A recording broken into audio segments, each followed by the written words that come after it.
அனைவருக்கும் வணக்கம். இந்த பதிவில் எது உன்னுடையது என்ற கருத்தில் ஒரு கதையை பார்ப்போம். ஆற்றில் ஒருவன் நீராடி கொண்டிருந்தான். அழகான கைத்தடி ஒன்று மிதந்து வந்தது. அதை எடுத்துக்கொண்டு கரையேற முயற்சி செய்யும் போது ஒரு பெரிய நீர் சுழற்சி ஏற்பட்டது. அந்த நீர் சுழற்சியில் அவர் மாட்டிக்கிட்டார். கடும் முயற்சி செய்து உயிர் பிழைத்தான். ஆனால் அந்த கைத்தடியை அங்கேயே நழுவ விட்டு விட்டான்.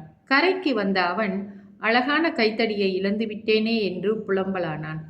அங்கு இருந்த ஒரு துறவி, குளிக்க வெறுங்கையுடன் அல்லவா நீ வந்தாய், இப்பொழுது கைத்தடியை நழுவ விட்டு விட்டேன் என்று கூறுகிறாயே. கைத்தடி ஆற்றில் மிதந்து வந்தது. இப்போது அது ஆற்றில் மிதந்து கொண்டு போகிறது. அந்த கைத்தடியை சில நிமிடங்கள் மட்டுமே உன் கையில் நீ வைத்திருந்தாய். உனக்கு சொந்தமான பொருள் பறிப்போய்விட்டதே என்று புலம்பிக் கொண்டிருக்கிறாய் என்று துறவி அவனிடம் சொன்னவுடன் அவன் சிந்தித்து பார்த்தான்.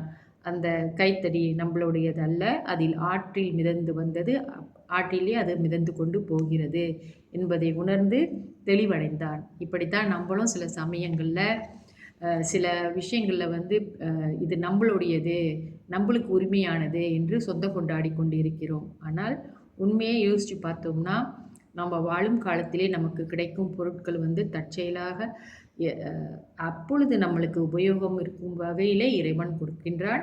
பிறகு அது தன்னாலே நம்மை விட்டு போகிறது. ஒவ்வொன்றையும் நம்ம வாழ்க்கையில் இப்படித்தான். நம்ம வாழ்க்கையில் கிடைக்கின்ற ஒவ்வொரு பொருட்களும் இப்படித்தான். மனிதர்களும் நம்முடன் சில காலங்கள் வாழ்வார்கள். பிறகு அவர்களை நாம் ஏதோ ஒரு வழியில் நம்மை விட்டு பிரிந்து போகிறார்கள். இதையெல்லாம் நாம் ஏற்றுக்கொண்டு தான் வாழ வேண்டும். இது என்னுடையது என்று உரிமை கொண்டாட இங்கே எதுவுமே இல்லை என்பதை உணர்த்துவதற்காகத்தான் இந்த பதிவு. நன்றி, வணக்கம்.